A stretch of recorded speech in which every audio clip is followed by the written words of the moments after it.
പാലിയേക്കര, എടപ്പള്ളി, മണ്ണുത്തി എടപ്പള്ളി ദേശീയപാതയിലാണ് ഏറ്റവും അധികം ഗതാഗതം അനുഭവപ്പെടുന്നത്. അപ്പോൾ കഴിഞ്ഞ ദിവസങ്ങളൊക്കെ മണിക്കൂറുകളാണ് KSRTC ബസ്സുകൾ ഉൾപ്പെടെ കിടന്നത്, എല്ലാ വാഹനങ്ങൾക്കും. അപ്പം ഇതിനൊരു പരിഹാരമാവുന്നില്ല എന്നുള്ളത് മാത്രമല്ല, അത് KSRTC സംബന്ധിച്ചിടത്തോളം പൊതുജനങ്ങളെ സംബന്ധിച്ചിടത്തോളം അതെങ്ങനെയായിരിക്കും? KSRTCയിൽ യാത്ര ചെയ്യുന്ന പൊതുജനങ്ങളെ സംബന്ധിച്ച് നമ്മളിപ്പോൾ തിരുവനന്തപുരത്ത് വിട്ടാൽ കൊട്ടിയം, ചേർത്തല, അരൂര്, ചാലക്കുടി ഇങ്ങനെ വന്നു കഴിഞ്ഞാൽ KSRTCക്ക് ഒരു ദിവസം ഡീസൽ മാത്രം ലക്ഷക്കണക്കിനോട് നഷ്ടമാണ്. യാത്രക്കാർ വണ്ടിയിലിരുന്ന് അവരുടെ മുഷിഞ്ഞ് നശിക്കുകയാണ്. വളരെ ദുർഘടമായ പ്രശ്നമാണ് ഇത്. ബഹുമാനപ്പെട്ട ഹൈക്കോടതി ഇപ്പോൾ ഇടപെട്ടിട്ടുണ്ട്. ഹൈക്കോടതിയുടെ തീരുമാനം വളരെ നല്ലതാണ്. അടിയന്തരമായി ഇത് ഞാൻ എൻ്റെ ഒരു ആശയം പറഞ്ഞാൽ, ഞാൻ ഇടയ്ക്കൊന്ന് വരാമെന്ന് കരുതി. ഞാൻ പിന്നെ ജില്ലാ കളക്ടറെയും പിന്നെ റൂറൽ SP വിളിച്ച് സംസാരിച്ചിട്ട് ഇത് നടപടിയെടുക്കണം എന്ന് പറഞ്ഞു. പക്ഷേ അവരെന്താ ചെയ്തതെന്ന് എനിക്കറിയില്ല. പക്ഷേ കുരുക്ക് കൂടി വരികയാണ്. ഒരുപാട് കുഴിയുണ്ട് ഇതിനകത്ത്. ഇപ്പോൾ ഓരോ കുഴിയും ചവിട്ടി ഇറങ്ങിയാണ് പോകുന്നത്. അപ്പോൾ ഓരോ വണ്ടി ഒരു കുഴി ചവിട്ടി ഇറങ്ങുമ്പോൾ 20 സെക്കൻഡ് 25 സെക്കൻഡ് എടുക്കും. അപ്പോൾ അങ്ങനെ ഡിലേ ചെയ്ത് പോവുകയാണ്. ഈ ഒറ്റ വരി പാതയാക്കണം. കൊച്ചി മെട്രോ പണിഞ്ഞ സമയത്ത് റോഡിന് നടുക്ക് പണിയായിരുന്നു. പക്ഷേ ഒറ്റ വരി പാത സ്മൂത്താക്കിയിട്ട് അതുകൊണ്ട് കൊച്ചി നഗരത്തിൽ യാതൊരു കുരുക്കും ഉണ്ടായിരുന്നില്ല അന്ന സമയത്ത്. ഈ കലൂരൊക്കെ ഭയങ്കര കുരുക്ക് വരുന്ന സ്ഥലമാണ്. ആ ഒരു ആശയം ഉപയോഗിച്ചുകൊണ്ട് ഇത് ഒറ്റവരി പാതയായി ഇത് റിപ്പയർ ചെയ്ത് ഇട്ടാൽ കുഴി അടച്ച് ആൾക്കാർക്ക് സ്മൂത്തായിട്ട് വണ്ടി പോകത്തത്. വണ്ടിയുടെ ഡീസൽ മാത്രമല്ല, ഈ വണ്ടികളുടെ പ്ലേറ്റ് ഒടിഞ്ഞു പോകുന്നുണ്ട്. വളരെ മോശമായ സ്ഥിതിയിൽ വണ്ടിയുടെ മെയിൻ്റനൻസ് ഒക്കെ ഭയങ്കര കുഴപ്പമായി മാറിയിരിക്കുകയാണ്. കോടിക്കണക്കിന് രൂപ KSRTCക്ക് ഇതിൻ്റെ പേരിൽ നഷ്ടമുണ്ട്. യാത്രക്കാർക്ക് വലിയ ദുരിതമാണ്. അതുമാത്രമല്ല, എന്തുമാത്രം ഫ്യൂവലാണ് കത്തിപ്പോകുന്നത്. എല്ലാ വണ്ടിയും കിടക്കില്ലേ, 5 കിലോമീറ്റർ 6 കിലോമീറ്റർ കിടക്കണം. അതിന് ബഹുമാനപ്പെട്ട ഹൈക്കോടതി നടപടി വളരെ നല്ലതാണ്. പക്ഷേ ഹൈക്കോടതി 4 ആഴ്ചയ്ക്കുള്ളിൽ അറ്റകുറ്റപ്പണി പൂർത്തിയാക്കാനാണ് പറഞ്ഞത്. അപ്പം 4 ആഴ്ച ഇപ്പോൾ 2 ആഴ്ചയായി. 2 ആഴ്ചയായിട്ട് ഇതുവരെയും ഒരു കുഴി പോലും അടച്ചിട്ടില്ല. ഹൈക്കോടതി വിധി ഉത്തരവ് പിൻവലിക്കാൻ വേണ്ടി സുപ്രീം കോടതി പോയിരിക്കുകയാണ് അവർ. അല്ല, ഇതിനകത്ത് ഇടപെടാം. ബഹുമാനപ്പെട്ട മുഖ്യമന്ത്രിയുടെ ശ്രദ്ധയിൽ കൊണ്ടുവന്നിട്ടുണ്ട്. ട്രാൻസ്പോർട്ട് മന്ത്രി എന്നുള്ളതിൽ ഞാൻ ഇടപെടാം. പക്ഷേ നടപടി കർശനമായിരിക്കും. ഈ ഹൈവേക്കാരുടെ ഇടപെടുന്നതിന് നമുക്കെന്താ ഇടപെടാൻ തടസ്സം എന്താ? ഞാൻ ചോദിച്ചു, 4 കുഞ്ഞുങ്ങൾ പാലക്കാട് മരിച്ചില്ലേ? അന്ന് ഇടപെട്ടല്ലോ. അന്ന് ഇടപെട്ട് 3-ാമത്തെ ദിവസം പൈസ അനുഭവിച്ചല്ലോ. ഞാൻ എൻ്റെ ഓഫീസിൽ വിളിച്ചിട്ട് വരട്ടിയപ്പം 3-ാമത്തെ ദിവസം പൈസ അനുഭവിച്ചു. പക്ഷേ നമ്മുടെ ഹൈവേ ഉദ്യോഗസ്ഥന്മാർ അത് പണിയാത്തതുകൊണ്ടാണ്. അവിടെ പണി നിർദ്ദേശിച്ചിരുന്നു. മോട്ടോർ വെഹിക്കിൾ ഡിപ്പാർട്ട്മെൻറ്റ് നിർദ്ദേശിച്ച പണിക്ക് ആവശ്യമായ പണം 3-ാം ദിവസം നാഷണൽ ഹൈവേ അതോറിറ്റി അനുവദിച്ചു. പക്ഷേ ഇപ്പോഴും പണി തീരാത്തത് കേരളത്തിലെ അതിൻ്റെ ചുമതലയുള്ള ചീഫ് എഞ്ചിനീയറുടെ കുഴപ്പമാണ്.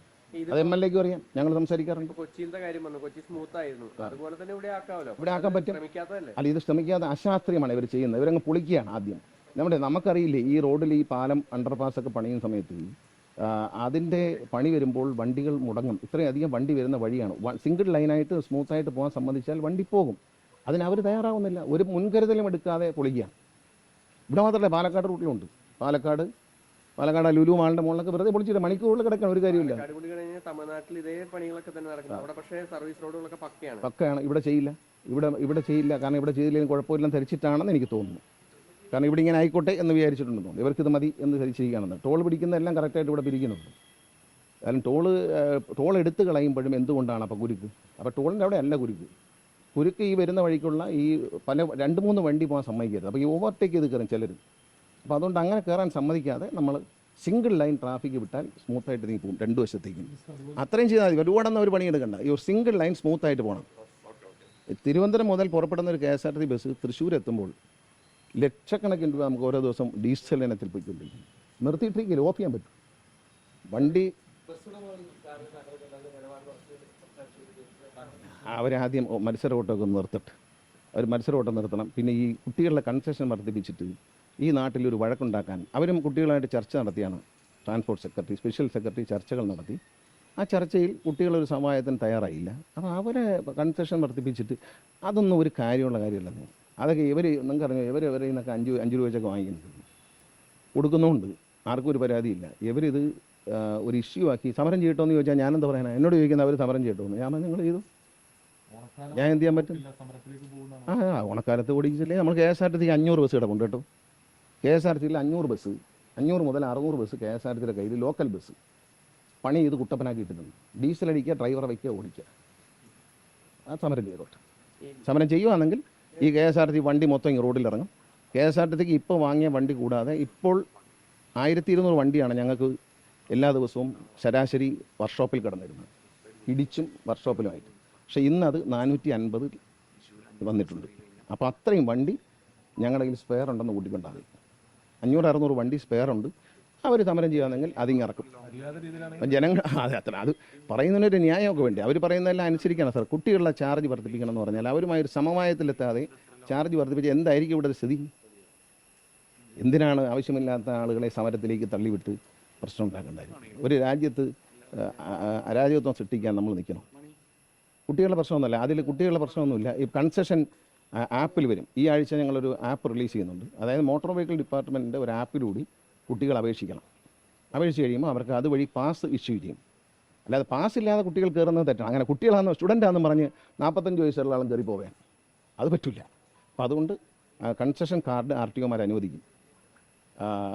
തൃശ്ശൂർ കളക്ടർ പറഞ്ഞു എന്ന് ഇപ്പോൾ എന്നോട് പറഞ്ഞു, പഴയ പോലെ അങ്ങ് പോയാൽ മതി, പാസ്സൊന്നും വേണ്ട. ഞാൻ പറഞ്ഞു അത് കളക്ടറല്ലല്ലോ തീരുമാനിക്കുന്നത്, ഗവൺമെൻറ്റാണ് തീരുമാനിക്കുന്നത്. അതുകൊണ്ട് അത് അക്കാര്യത്തിൽ ഒരു അക്കൗണ്ടബിലിറ്റി ഉണ്ടാക്കും. അപ്പോൾ പാസ്സുള്ളവരെ അവർ കൊണ്ടുപോയാൽ മതി. കുട്ടികൾക്ക് പാസ്സുണ്ടല്ലോ, അവർ കൊണ്ടുപോട്ടെ. ഈ തൃശ്ശൂരിലെ മറ്റൊരു വിഷയം നോക്കുകയാണെങ്കിൽ വോട്ട് വിവാദവുമായി ബന്ധപ്പെട്ട് വോട്ടർ പട്ടിക വിഷയവുമായി ബന്ധപ്പെട്ട് ഒരുപാട് ഇരട്ട വോട്ട് വിവാദങ്ങളൊക്കെ ഇങ്ങനെ വന്നു. അപ്പോൾ അതിൽ ഈ പരാതി ഉന്നയിച്ചവർക്കെതിരെ കേന്ദ്രമന്ത്രിയുടെ ഒരു പ്രതികരണമൊക്കെ ഉണ്ടായിരുന്നു കഴിഞ്ഞ ദിവസം. അപ്പോൾ നമുക്കെതിരെ എന്തെങ്കിലും പറയുക? അതിനെക്കുറിച്ച് ഞാനൊന്നും പറയുന്നില്ല. അതിപ്പോൾ ഞാനത് ചക്കെന്ന് പറയുമ്പോൾ കൊക്കെന്ന് പറയുന്നത് ശരിയല്ലല്ലോ, അത് പറയുന്നില്ല. പക്ഷേ ഈ ഇലക്ഷൻ കമ്മീഷൻ ഇത് ശ്രദ്ധിക്കേണ്ടതാണ്. ഇന്ത്യൻ ജനാധിപത്യത്തിന് ഭീഷണിയാവുന്ന തരത്തിലുള്ള ഇത്തരം പരിപാടികൾ അത് പാടില്ലാത്തതാണ്. വൻതോതിൽ വോട്ട് ചേർക്കുക, വൻതോതിൽ അതൊന്നും ശരിയുള്ള ആളല്ല. അത് ഇലക്ഷൻ കമ്മീഷൻ്റെ ഭാഗത്താണ് അതിലെ പ്രധാന പ്രശ്നം. അവർ കുറച്ചുകൂടി ഒരു സ്വതന്ത്ര ഏജൻസിയായി പ്രവർത്തിക്കണം. ഭരണഘടനയിലെ ഏറ്റവും മൂല്യമുള്ളൊരു കാര്യമാണ് ഈ വോട്ടവകാശം. ജനാധിപത്യത്തിൽ ഇലക്ഷൻ്റെ സുതാര്യത അത് ഇന്ത്യയിൽ തെളിയിക്കപ്പെട്ട രാജ്യമാണ്.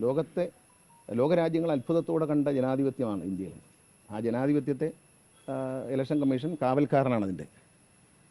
അദ്ദേഹത്തിന് അവിടെ ആ ഓഫീസിൽ നിന്നൊരു വീഴ്ച വരാൻ പാടില്ല. വരുന്നത് തെറ്റ് തന്നെയാണ്.